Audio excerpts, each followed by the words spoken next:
and welcome to my YouTube channel. And for today's video or vlog, magluluto ako ng paborito kong ulam, ang adobong atay at balunbalunan. Kung bago ka pa lang sa aking YouTube channel, don't forget to like, comment, and subscribe. Click the notification bell for more updated videos.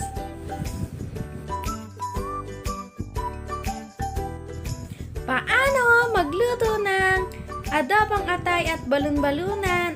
Okay, let's start! Mga sangkap, luya,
ilaw.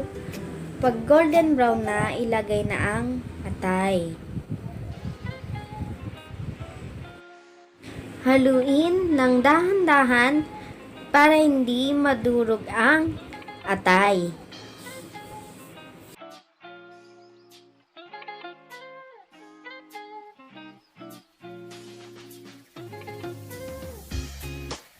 Pag medyo luto na ang atay, ilagay na ang balunbalunan.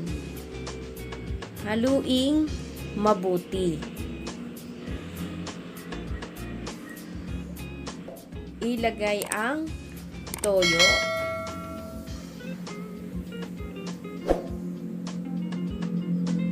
Asin.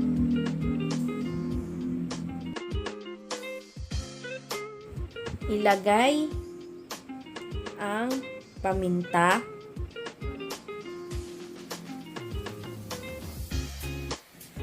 Dahon ng laurel.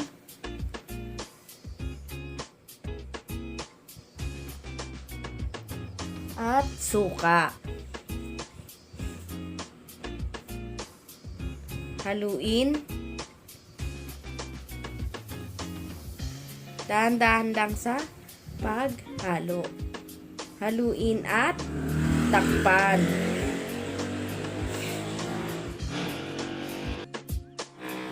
Pag kumulo, ilagay ang asukal.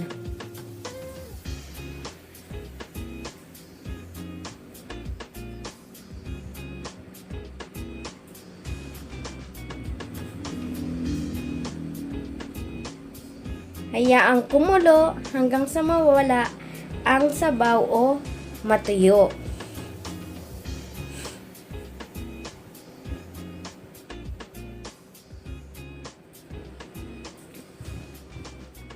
Ayan, tuyo na.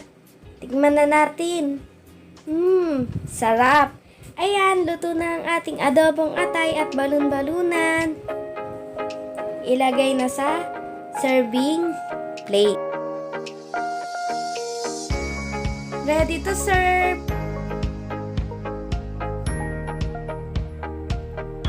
Tara, kain na tayo, guys. Kung bago ka pa lang sa aking YouTube channel, don't forget to like, comment, share, and subscribe. Just click the notification bell for more updated videos. Bye-bye! See you on my next vlog!